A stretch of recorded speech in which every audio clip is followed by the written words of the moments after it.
The Apollo 11 mission is etched into the annals of history as humanity's giant leap into the cosmos.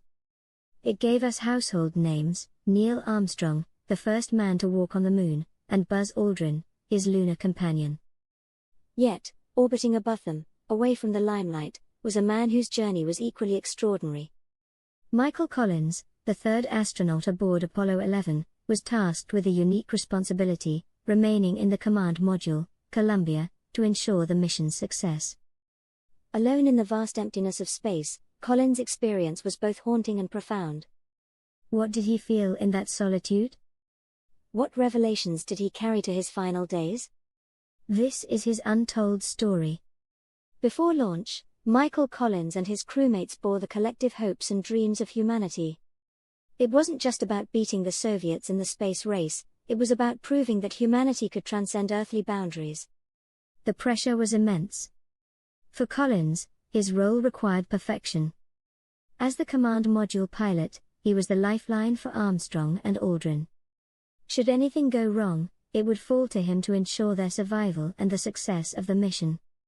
Yet, Michael's journey to the moon wasn't just a tale of duty, it was also deeply personal.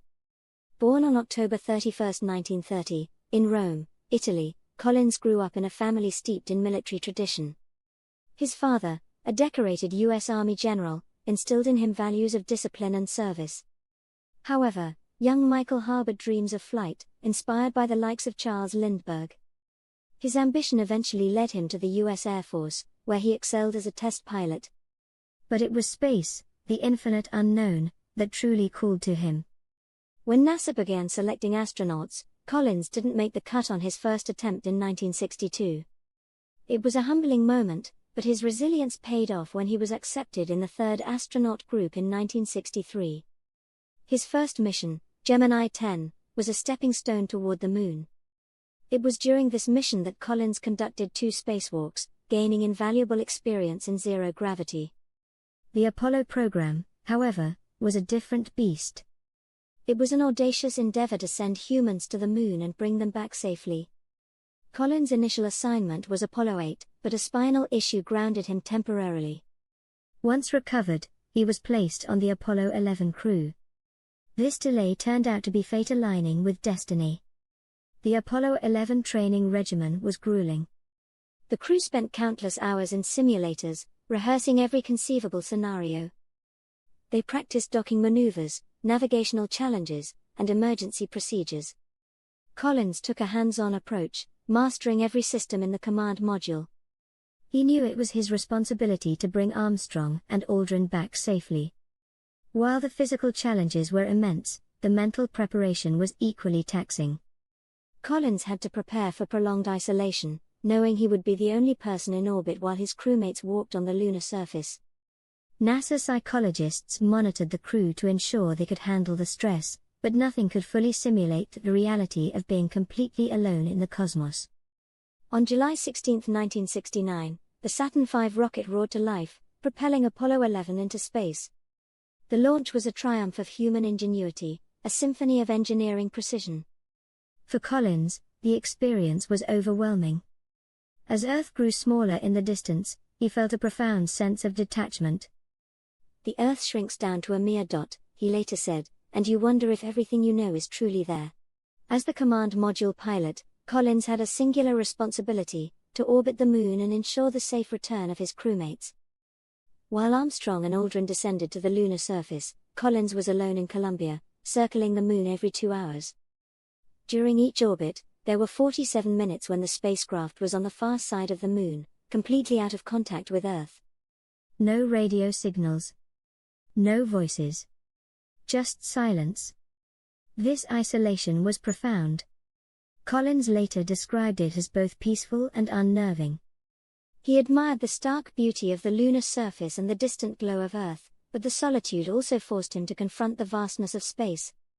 It was during these moments of silence that he felt a strange presence, an inexplicable sensation that he wasn't truly alone. In his later years, Collins hinted at something profound he had experienced during those lonely orbits. He spoke of a feeling of being watched, a presence that defied explanation. Was it merely the result of isolation? A psychological phenomenon? Or was it something more, a glimpse into the unknown? Collins' admission sparked countless theories. Some speculated about extraterrestrial encounters, while others suggested it was a spiritual experience. Whatever the truth, Collins himself remained cryptic, choosing to keep the full extent of his feelings private. "There are some things," he once said, "that words cannot adequately convey." Collins' time in orbit wasn't just about solitude, it was also a moment of profound reflection. From his vantage point, he saw Earth as a fragile blue marble suspended in the void. This perspective gave him a unique understanding of humanity's interconnectedness.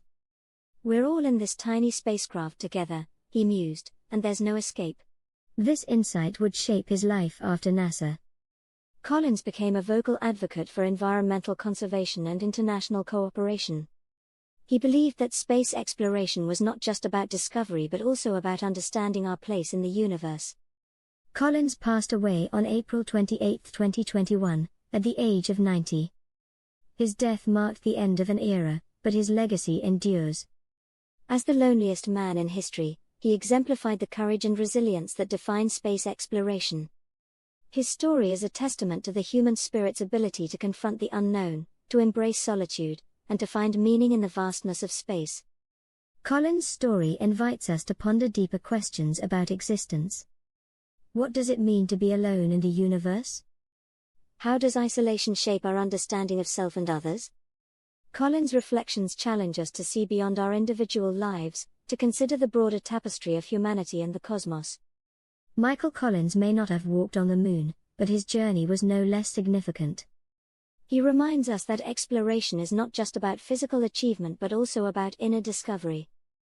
His story is a beacon for future generations, urging us to look beyond, to embrace the unknown, and to find our place in the stars. History often celebrates the boldest actions, the visible triumphs, and the pioneers who plant flags in new territories. Yet, just as vital are those who make these moments possible, those who work quietly in the background or play a pivotal role without standing on the world stage. Michael Collins, the command module pilot of Apollo 11, is one such hero. While Neil Armstrong and Buzz Aldrin made their historic moonwalk, Collins orbited above, ensuring their safe return. His role required precision, resilience, and an acceptance of profound solitude. Collins' experience, however, was more than technical, it was deeply human. What thoughts consumed him as he floated alone in the vast silence of space? How did this solitude shape his perspective on life, humanity, and the universe? Let us dive into the extraordinary yet understated journey of the man who kept the dream of the Apollo mission alive. Michael Collins was born on October 31, 1930, in Rome, Italy, where his father was stationed as a U.S. military attaché. Growing up in a family with a strong military tradition, young Michael's path seemed predetermined. Yet, his fascination with flight pushed him toward a different kind of service, one that combined courage with exploration. In his early years, Collins was inspired by the daring feats of aviators like Charles Lindbergh. He marveled at the possibility of human flight, not just as a means of transportation but as an adventure that symbolized breaking free from earthly constraints. After graduating from the United States Military Academy at West Point in 1952, Collins chose to join the U.S. Air Force, becoming a test pilot and mastering experimental aircraft. The late 1950s and early 1960s were a period of unparalleled ambition and tension. The United States and the Soviet Union were locked in a space race, each striving to demonstrate technological and ideological superiority. When President John F. Kennedy declared in 1961 that the U.S. would land a man on the moon before the decade's end, it galvanized a generation of scientists, engineers, and astronauts. Michael Collins was among the third group of astronauts selected by NASA in 1963, joining a roster of legends like Buzz Aldrin and Alan Bin. He understood that being an astronaut was not just about flying, it required engineering expertise, the ability to think critically under pressure, and immense physical stamina. His first mission, Gemini 10, showcased his skills. During this mission, Collins performed 2 spacewalks, becoming one of the first humans to step outside the confines of a spacecraft. The Apollo program was humanity's most ambitious undertaking, requiring thousands of people and billions of dollars. It was also fraught with challenges. The tragic Apollo 1 fire in 1967, which claimed the lives of 3 astronauts, highlighted the dangers of space exploration and underscored the stakes of the mission. When Collins was assigned to Apollo 11, he knew this mission could define his legacy. Unlike Armstrong and Aldrin, Collins would not touch the lunar surface. Instead, his responsibility was to pilot the command module, Columbia, and oversee its critical systems. The weight of this role was immense. Failure was not an option, his crewmates' lives depended on him. On July 16, 1969, the world watched as the Saturn V rocket roared into the sky. The energy of the launch was palpable, shaking the ground and hearts of millions watching on television. For Collins, the moment was surreal. As Columbia separated from the rocket's final stage and began its journey to the moon, he reflected on the enormity of their mission. Upon reaching lunar orbit, the crew prepared for their respective roles. Armstrong and Aldrin moved into the lunar module, Eagle, while Collins remained in Columbia. As Eagle descended toward the surface, Collins began his solitary journey, a unique experience that no astronaut had faced before. As Columbia orbited the far side of the moon, Collins experienced total isolation. For 47 minutes during each orbit, he was entirely out of radio contact with Earth and his crewmates.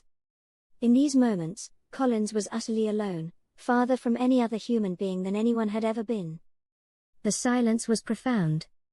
There were no voices, no signals, and no distractions, just the gentle hum of Columbia's systems and the sight of the moon's cratered surface.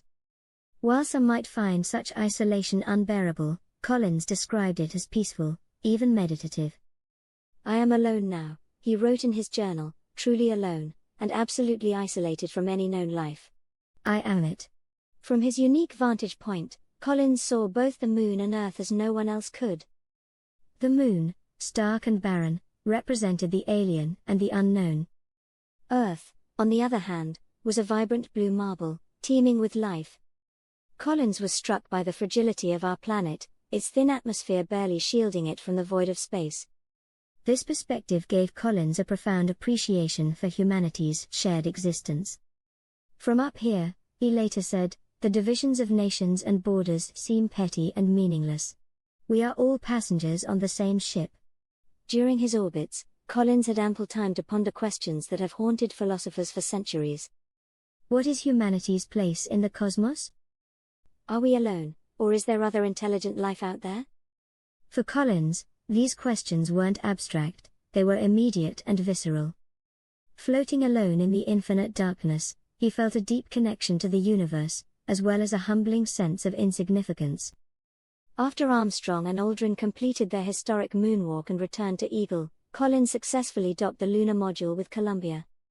The crew began their journey back to Earth, carrying lunar samples and a new chapter in human history.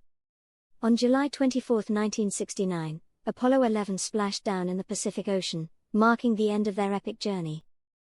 The world erupted in celebration, hailing Armstrong and Aldrin as heroes. Collins, ever humble, was content to remain in the background. For him, the mission's success was reward enough. After retiring from NASA in 1970, Collins pursued a career that reflected his multifaceted interests. He served as the director of the Smithsonian National Air and Space Museum, helping to preserve and share the history of flight and space exploration. He also became an advocate for environmental conservation, inspired by his view of Earth from space. Collins often spoke about the philosophical impact of space travel. He believed that seeing Earth from a distance could unite humanity, fostering a sense of shared responsibility for our planet. His reflections resonate today, as we face global challenges like climate change and geopolitical conflict. Michael Collins passed away on April 28, 2021, at the age of 90. Though he never walked on the moon, his contributions to Apollo 11 were indispensable. His story reminds us that exploration is not just about reaching new frontiers, it's also about understanding ourselves and our place in the universe.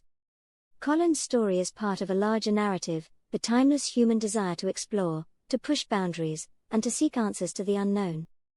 Space exploration is not just a scientific endeavor, it's a deeply human one, driven by curiosity and imagination. As we look to the future of space exploration, From Mars missions to deep space probes, Collins' experience offers valuable lessons. His resilience, humility, and perspective remind us that exploration requires not only technical skill but also emotional strength and philosophical insight.